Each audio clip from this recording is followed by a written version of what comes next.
My name's Dora, and I am a recovered alcoholic. Hi, Dora. First of all, I know when I first, or in the past, when I've heard people say they're a recovered alcoholic, I would like cringe and be like, "Oh yeah, you got a big ego, don't you?" But I know from reading the book and from going through the steps and reading the book of Alcoholics Anonymous that that's what this program is all about. It shows us how we can recover from a hopeless and helpless state of body and mind. So I am a recovered alcoholic. Uh, what happened was I grew up in a small town in northern BC in Canada, not DC, BC, Canada, and it was very remote and isolated from any other cities. The town was actually so small it was considered a village. And I grew up in a very loving and Christian home. I went to Sunday school. I went to church twice on Sundays. We went to church on Wednesdays. We did Pioneer Girls. The whole family was really into it. But what happened for me was that at the age of 12, I had my first drink. We were on a vacation in Mexico, and at the end of a meal, the waiter brought out a round of Kahlua and cream for the house. And I guess I looked a little bit older than I was, and I got this drink placed in front of me. And I remember kind of looking at my parents like, can I? And they were on vacation, and I guess they allowed me to have that drink. And I can tell you that when I had that drink, first of all, it was delicious. It was Kahlua and cream. I was in Mexico looking at the ocean, the palm trees, the waves. Um, the drink was delicious, and I had this warm and fuzzy feeling inside of me, and I felt like I had arrived. I felt like this was the answer to life as I knew it, and I was 12 years old.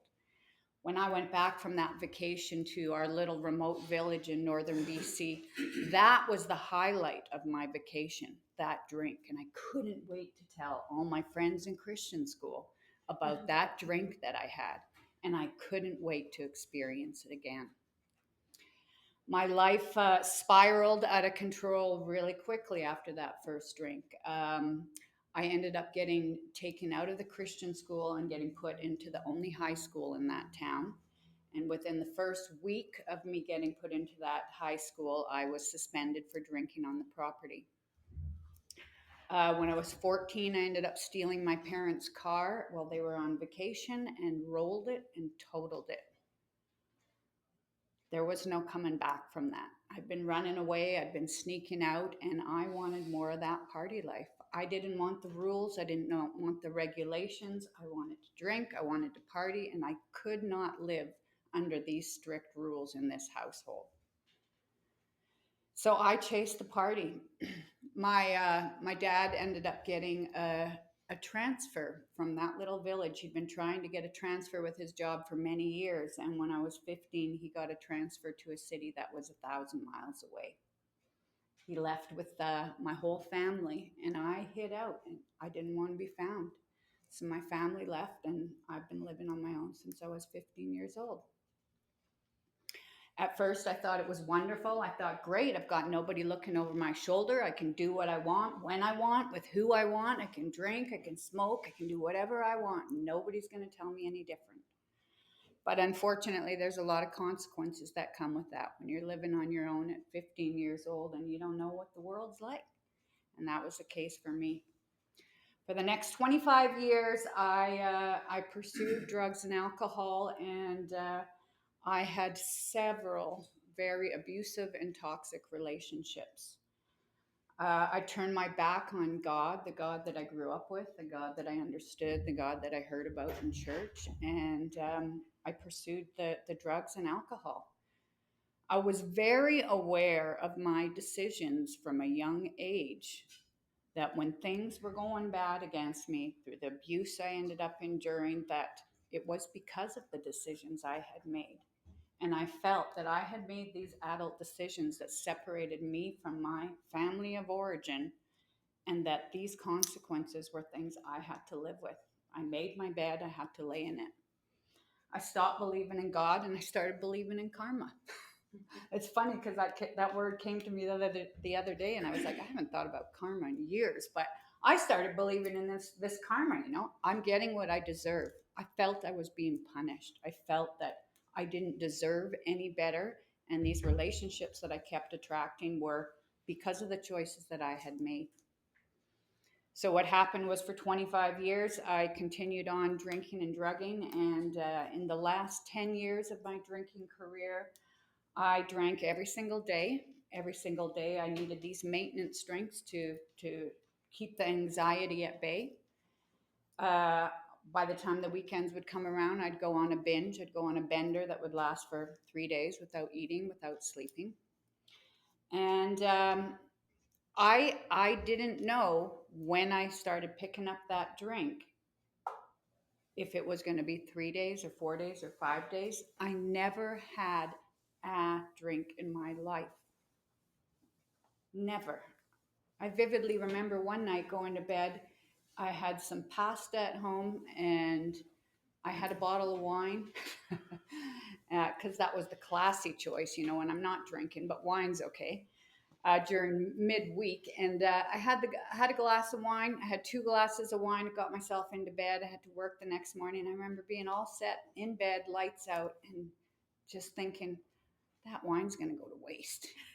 Like that is not correct. And I got myself out of bed to go finish that bottle of wine because I didn't want it to go to waste. It probably cost $6, right? It wasn't like an expensive bottle of wine, but that just shows the insanity of my thinking. Um, so for the last about 3 years of my drinking and drugging career, I ended up moving to Mexico, and I was yet again stuck in another very toxic relationship. The way that I drank and drugged was no longer social. It wasn't going out dancing with my friends. It wasn't going out, hanging out, having a good time, having a laugh. This guy's DOC was a very dark one, and therefore our drinking and drugging was behind the blinds in a dark space. Cops are coming, hiding low, and it was not a nice place to be. I'd been in this relationship for about 3 years, and I remember feeling like I was fighting off a nervous breakdown. I'd never had one, but I felt like the best place for me right now would be if somebody just swooped me up and threw me in a rubber room and threw away the key, because I was going insane in my own head.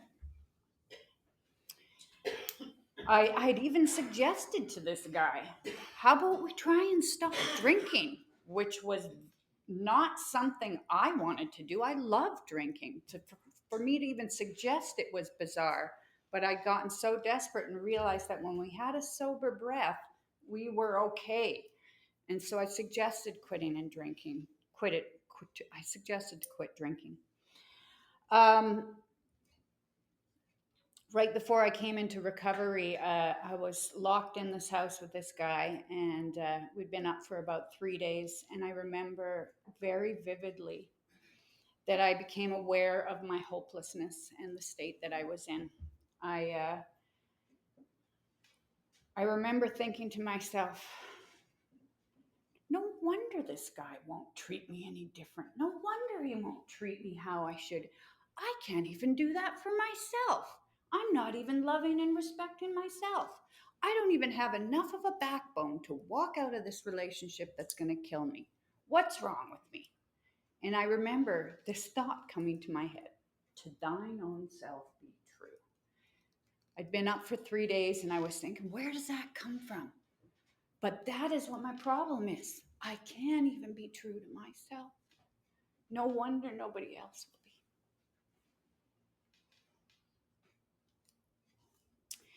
A couple weeks later, I'd left this guy yet again.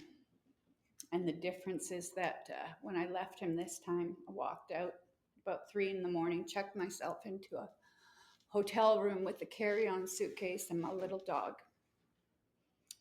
I got into that room and I fell down to my knees on the edge of that bed. And I cried out to a God I hadn't spoke to in years.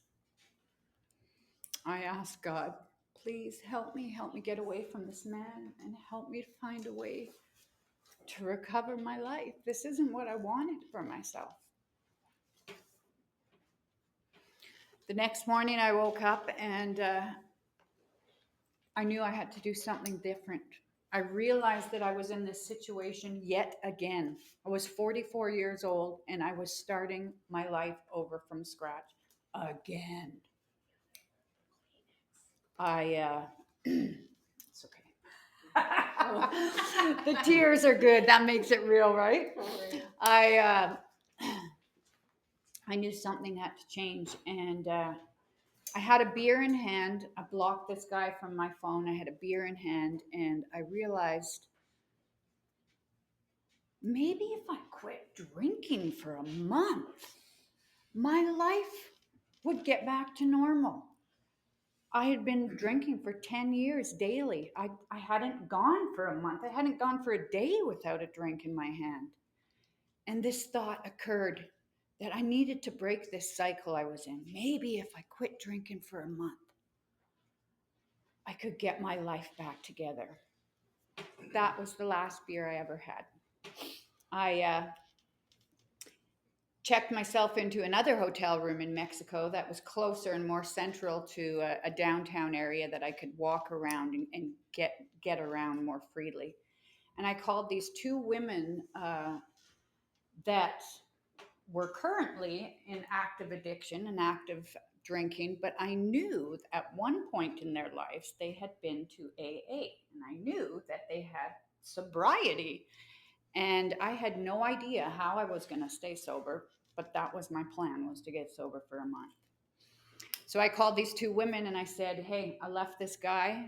I'm done. This is the last time, and something's got to change. I'm going to get sober for a month. I know you went to AA. Do you think that that kind of place could help me? And both of those women said, absolutely. This is great. It's a great plan for you. Yes, you can do it. And they both jumped to the gun. They got me a list of meetings, and we had collectively decided that the first meeting I would go to would be a women's meeting because I was a mess. I stayed sober for 2 days and I went to my first AA meeting. I walked in, and as I was walking through this hallway in Mexico, it was like the Twilight Zone. It was so long.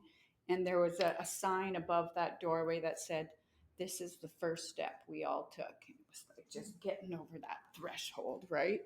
And it was like the Twilight Zone. I got halfway through and wanted to back out, and a woman reached out and said, you're exactly where you need to be. They welcomed me into that meeting, and I caved in front of them. I absolutely crashed in front of them. I didn't even know I was an alcoholic. I'd just come to quit drinking for a month. But what happened was I started going to meetings. I started going to 2 and 3 meetings every single day. And I started to relate to you guys, and I started to hear that I wasn't alone, because up until this point, I thought what was happening to me was only me. I didn't grow up with alcoholics. I thought an alcoholic had to be homeless under the bridge, and that's what Alcoholics Anonymous was for. I didn't know it was for me. But when I walked into that room, I saw you people laughing. I saw you people sharing your stories of things you'd done that I had done, and you were on the other side of it. And I wanted what you had. So I got myself a sponsor. I worked the steps, and I kept going back to those meetings. 2 weeks after I stepped into my first meeting, I'd been going 2 or 3 meetings a day, and somebody realized that I hadn't had a coin yet. I hadn't had that 24-hour coin yet. I didn't know. Had never been in a meeting. I didn't know about the disease. I didn't know what this coin was, but somebody realized, hey, Dora hasn't got this coin yet. She's been coming here for the last 10 days. Let's give her a coin at the end of the meeting. So I'm sitting there, tears filled, my eyes through the course of every meeting, the whole duration of the meeting. And this coin got passed around to just a handful of people in the room, and it came to me, and I flipped it over, and it said, to thine own self be true.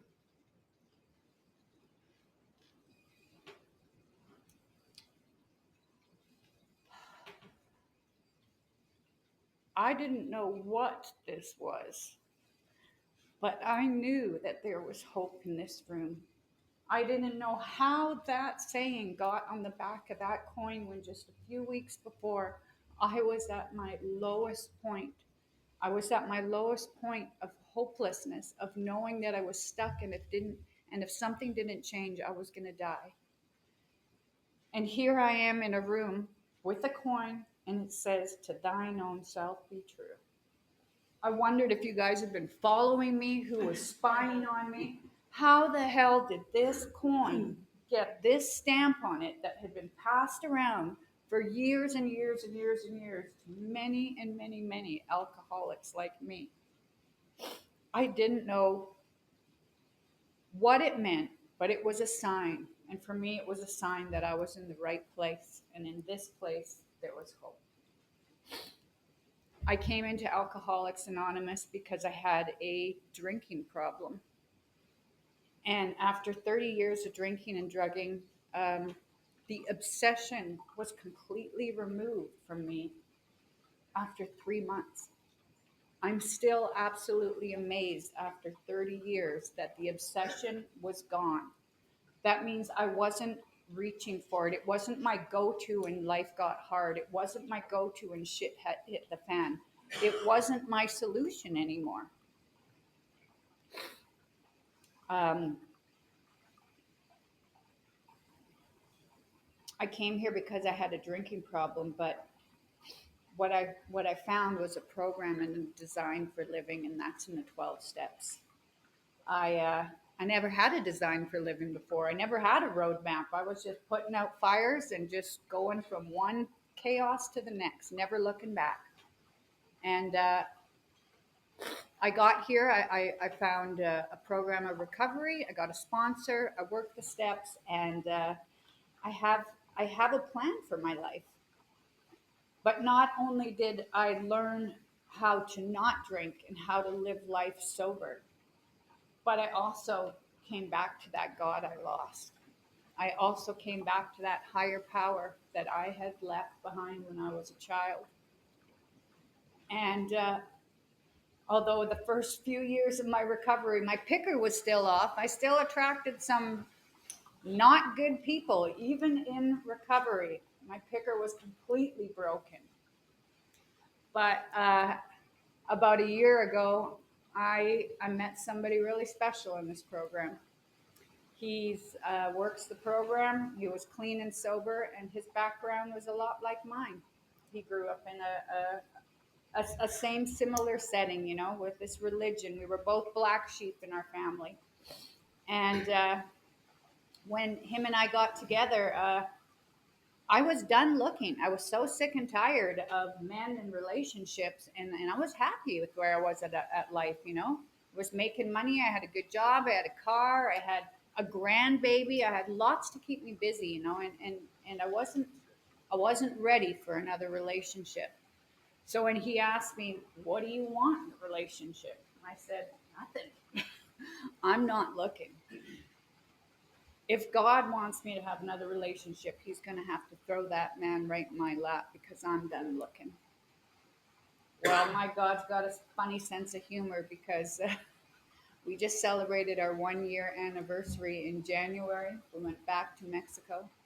And the difference between this relationship is when I stopped looking and wasn't interested, I could be truthful about what it was I wanted.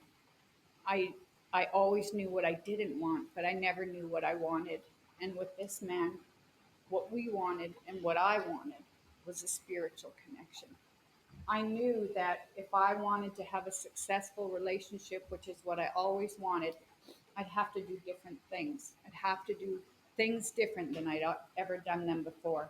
And looking around at my family members and people with long term marriages, I realized that people that prayed together stayed together. And so that's what I told this man. I said, "We got to do things differently, and I think we should pray together to stay together." We've celebrated 1 year just recently, and we pray together every single day. He's got a higher power. I have a higher power. We both have sponsors, and we both stay in the middle of this program. So thank you for being a part of my recovery and for giving me a life beyond my wildest dreams.